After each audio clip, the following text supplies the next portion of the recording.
Your Excellency, President Uhuru Muigai Kenyatta, Mama Margaret Kenyatta,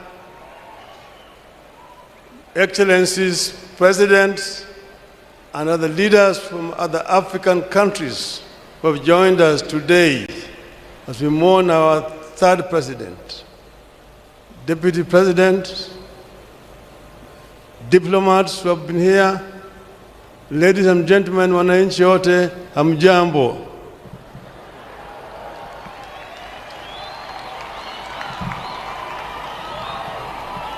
Your Excellency, I know that many of us will share my plight today.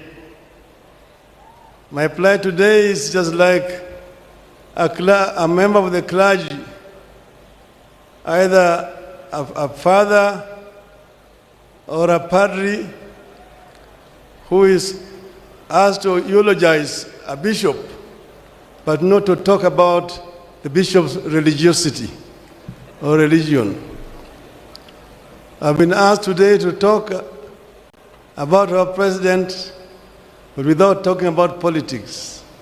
I don't know how to eulogize a politician without talking politics.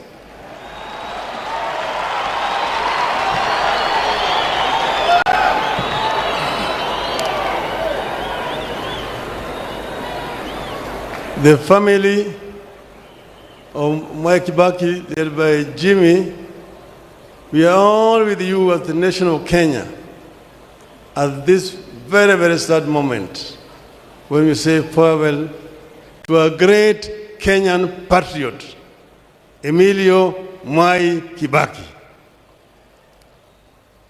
But then, how did Mwai Kibaki come into where he came into?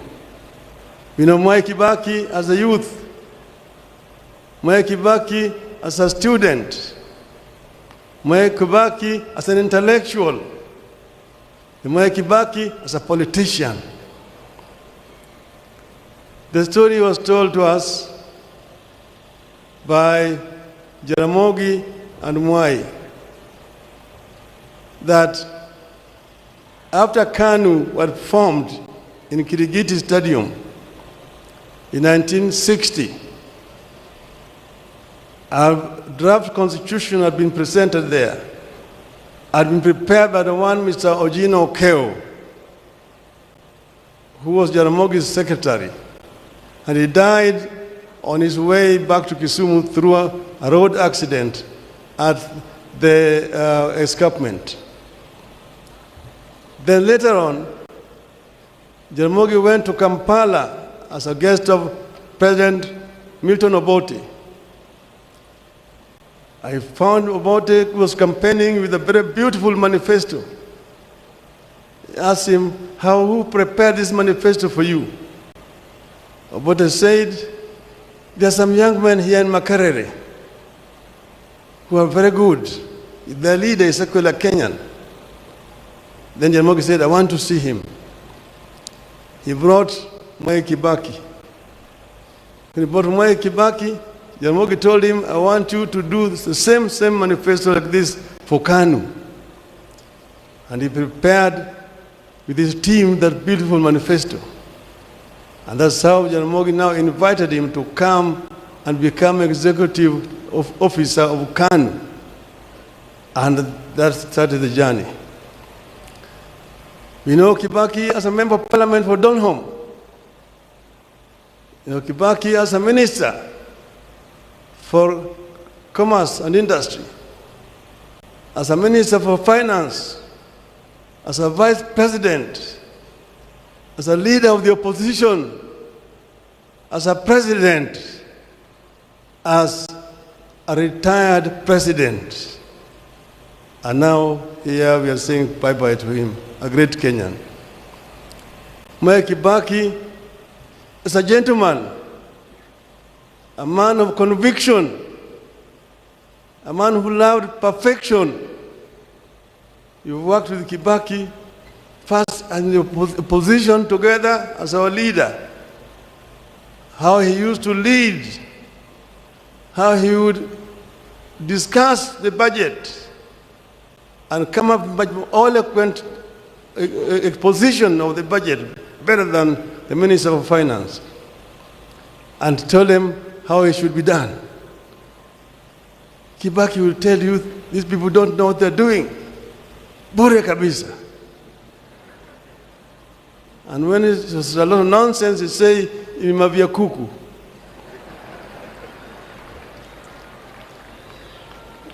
But he was a gentleman by excellence. In the cabinet, we worked together. He would allow a lot of debate in the cabinet. And he also gave the ministers a lot of authority and power to run their ministries, so long as you do not get yourself involved in graft. The biggest enemy of corruption, Mwai Kibaki.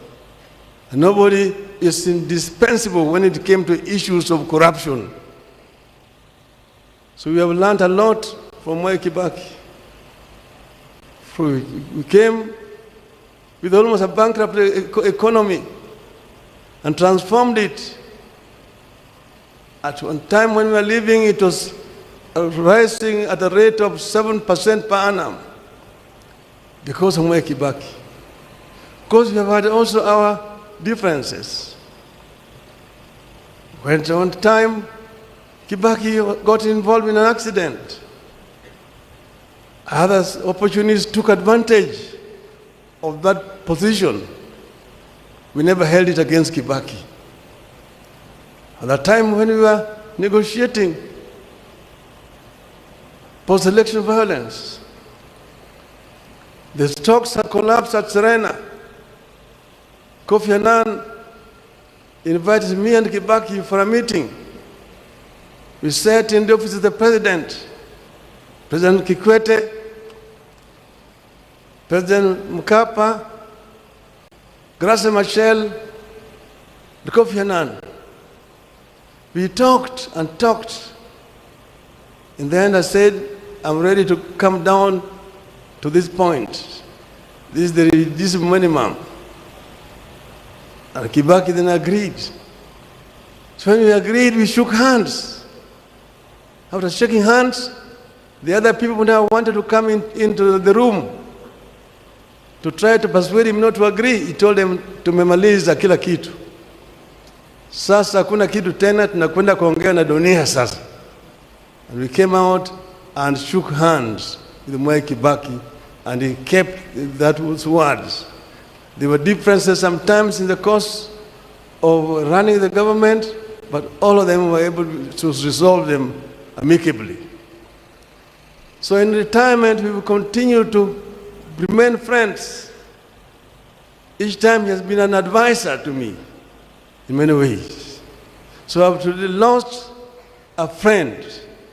The country of Kenya has lost a true patriot, a great leader whose value will only be known with the time as time continues to unfold.